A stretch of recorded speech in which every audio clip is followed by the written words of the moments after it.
Hello and welcome to Patient World. Today we have our special guest, Dr. Amy Novotny. Welcome to the show. Thank you for having me, Anne. It's a pleasure to be here. I'm Right. just honored to be able to share to your audience. Perfect. We're so happy to have you. So can we get started by having you tell the audience all about yourself? Sure. I'm interested in life and health and wellness, all of those things. And I started my career with a doctorate in physical therapy and then migrated over to working and looking at the nervous system.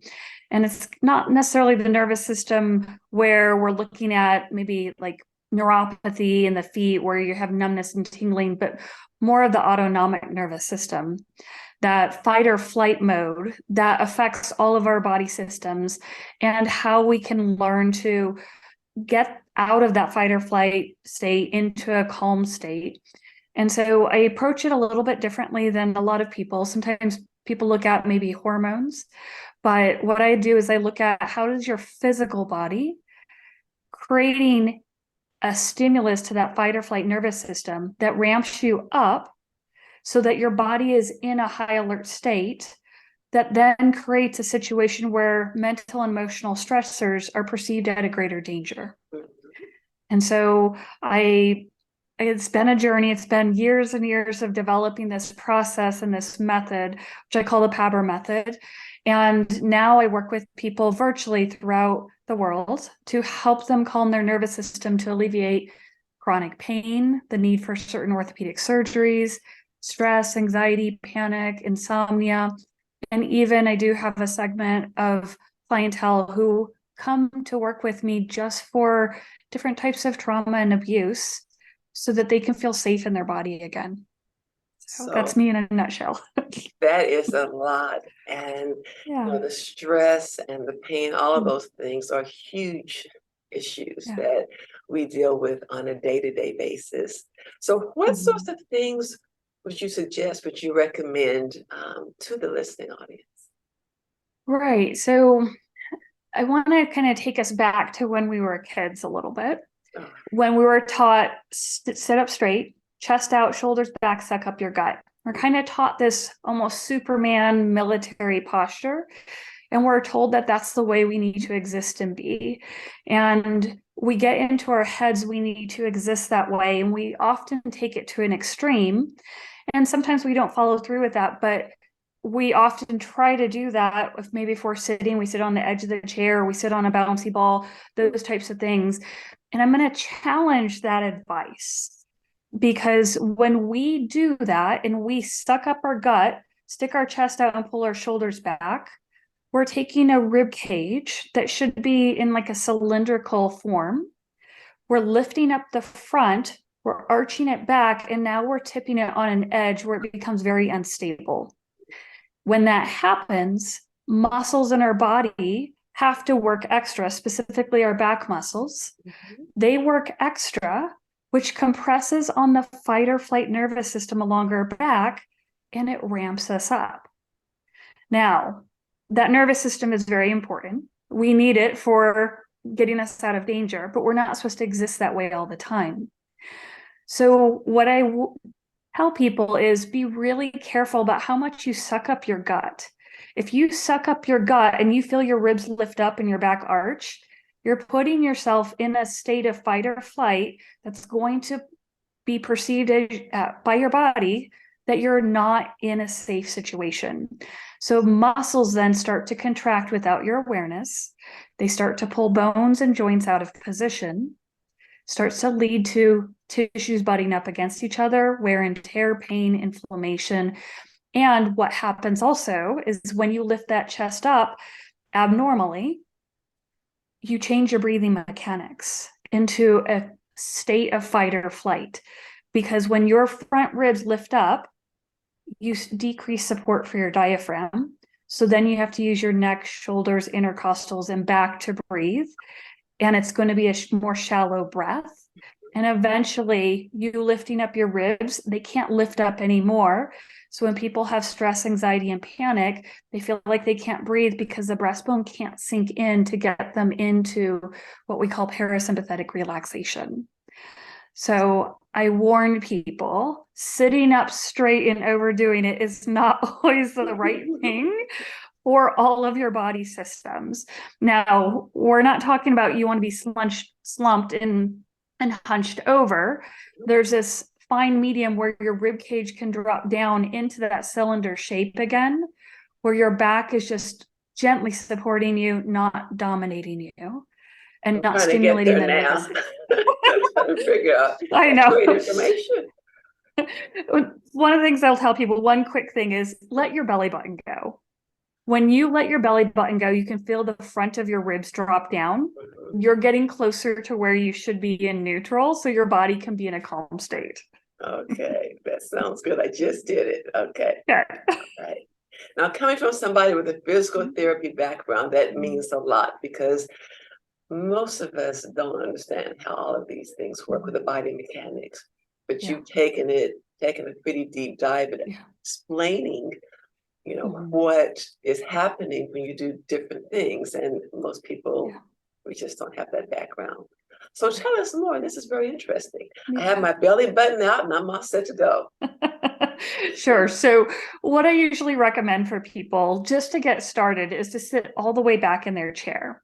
Okay. Which, if you're a high achieving go getter athlete, you're used to sit on the edge. So I say sit all the way back. Let your back be supported by the back of the chair. Sitting is ultimately a position of relaxation. So we're confusing our brain when we try to make an exercise that lasts 8 hours. So sit all the way back, let your tailbone tuck under, and let your belly out. Now, if you have your feet on the ground, which I highly recommend, your knees should be at the level of the crease at your hip or slightly higher. Most chairs are too tall for people and their knees are lower than that crease. Yes. And it's hard to notice it by looking straight down at your knees. So sometimes you need a mirror or someone to tell you from the side. But you can play, if your seat adjusts in its height, you can play with it. If you lift yourself up, or it's probably already high enough, you can feel your back turned on more. But when you lower yourself all the way down or put some books under your feet, you can feel your back relax, especially your low back near your tailbone, your sacrum, all the pelvic area. You can feel it start to relax. And sometimes just that alone is so soothing for people because they didn't realize how the position of their body affected their nervous system state. And so when we combine fixing the position, starting at the rib cage and working through the body, and then we combine it with changing breathing mechanics, which is very different from breath work, we start to get the body to shift out of that fight or flight state into a relaxed state. So I just did that. I have an elliptical under the desk. So when I put my knees up, my legs are higher up, and it does feel better. I highly recommend anytime you're sitting, excuse me, to get into that type of position, whether you're sitting to eat, sitting to drive. I often carry a backpack with me if I'm going traveling. So on an airplane, after we take off, I pull that backpack out, put my feet on it. So that way I'm as much in a calm state as possible throughout the day, just because I know all the organ systems work better in that state. Okay. So that was a very simple thing to do, and I really can see the difference. I keep going back and forth. Just you try it out. This is great. Okay. All right. So what else can you share with us? That was awesome. So once we get the body to start to recognize how to relax, release muscle tension, and calm down, unfortunately, it doesn't always stay that way. Life happens, and because our nervous system, our subconscious has trained us to be in a high alert state, we have to learn how to stabilize ourselves in that relaxed state. So what we just went over right now, you felt the difference. But if you were to get up, your body's going to go back into the heightened state that you were in. So we now have to train your body in various positions how to stabilize, meaning we have to get the back muscles to relax so you can feel your legs walking you. You can feel your arms reaching for you. You can feel when you squat actually through your legs, not your back. And this idea of keeping your back rigid and straight and squatting down, and that means you're using your legs, you're using your back because you're making your back rigid. So we have to change the way that you work and the way that you use your body. So you learn how to stabilize it in a relaxed state, learn how to use your arms and legs again, while the back is a supportive role, not a dominant role. And so there's this process to doing this because we have to use your breathing mechanics where you're using your diaphragm, which is not belly breathing, but supporting and using your diaphragm while learning how to use your arms and legs again. And what that does is it changes how your body is in its state. So let's give you an example. Let's say we just go for a walk. Let's say you and I are walking. And I tell you, as your heel hits the ground, you want to feel your hamstrings, the muscles in the back of your thigh, kick in without using your back. You want to feel the inner thigh muscles work without using your back. And you want to feel the front of your thigh muscles working without using your back. Most people, when I work with them and I just talk to them, or just, walking down the street with someone, I'll ask them, what muscles do you feel walking you? And a lot of people will say they feel their calves. They might feel the front of their thighs. Mhm. Some people feel their back, but they don't know how to feel certain muscles that are needed to stabilize the body and keep it safe and keep it in a relaxed position. So we have to work on, how do we get you to feel that? And it all starts with the rib cage. If your ribs are elevated and your chest, your breastbone is sticking out, it's going to turn on your back just like that. It's going to be dominant. So we have to work on changing that so that your nervous system can relax as you're doing something like walking or, cooking dinner or doing laundry, any of those daily activities. And this goes all the way into high level athletic skills too. Professionals in the sports world use this as well to help them calm down so that their muscles can have more power, agility, strength, all of that. So now, am I hearing you say when I'm walking, just instead of trying to suck in my belly, just try to relax, relax, and be mindful of what I'm feeling when I'm walking? Okay, I'm going to try that today. Especially, you want to feel your thighs walking you, not the successive calves or the back. And you don't want to be sucking in, lifting those ribs. You want the ribs to drop down so that your chest can go in, your belly may spill out a little bit. That's okay. We have a gut, we have digestive tract there. So it's okay if you have a little gut. And the reason why you want to unlock your back is because the thigh bones need to be able to shift in the sockets, the hip sockets, and your pelvis needs to be able to move. When we are sucking in our gut, that locks our back and our pelvis, and our thighs cannot shift as they should. And so our gait mechanics alter, or the way that we walk changes. And it starts to affect us and can lead to various aches and pains throughout our body. But this also affects our stress levels, anxiety levels. And so it's quite a different approach to how we can work on the nervous system through our daily movements and patterns, because that's what we spend a lot of time doing. Our daily movements really set us up mentally, emotionally, and spiritually and intellectually. So we can adjust those patterns and movements and work on calming our nervous system down. So something that maybe glass of water falling, maybe is not that big of a deal and you don't have such a reactive response. Who would have thought of all of this? That this information is awesome, and so few people know. I would have never, even considered that. You don't learn things like that in most schools, definitely not medical school, nursing school, and so forth. But, from a physical therapy standpoint, the things that you all learn in your training and in experience, that's just not something that other people can touch. I mean, when you have patients with strokes or sprained ankles or anything, I have a relative in rehab now.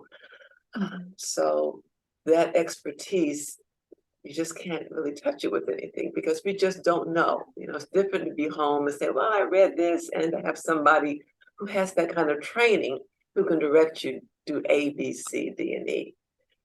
So I have Yes. definitely enjoyed these two things. So I have to ask you for more.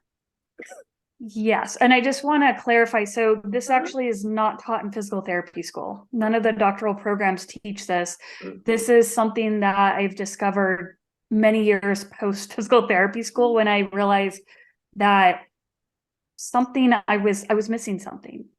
Rehab doesn't go through this. And a lot of what the rehab world is, you do something external to a patient to elicit a change. And kind of like what you're creating here, you're trying to create an empowerment for patients. I kind of went through that journey of trying to figure out and developing this process of how do I create an internal change in someone, but have them do that work so that I'm not touching them or doing something externally. I'm helping them learn that they can change things about themselves to create an effect. So I just want to make sure, just in case people are listening and they go and they say, well, physical therapist that you're working with, can you do this with me? And they have no clue. I just don't want them to be mad at their physical therapist, so they know this is not something that's trained in physical therapy school. And that's why I've moved away from physical therapy to do this work. And I have never met anybody with a doctorate in physical therapy. So you take the typical physical therapy, the skills that I'm used to dealing with physical therapists, and you're taking it to a much higher level, dealing with what you know about the science of the body, the experience that you've gotten taking care of patients, adding your own information and spitting out this new way to help people. So that's incredible. That's great. And I do feel more relaxed. Thank you so much. It's funny when you see someone relax and they release the muscle tension, it is so amazing to watch because that person just feels better, especially when they do it to themselves. They can do it anytime they own that process. It's not someone poking on them, which people provide great maintenance services in all fields of health. But there's just something special when they do it themselves. Absolutely. And you just sit back and watch. It's free and easy. I love it. Yes, exactly. Yes. All right.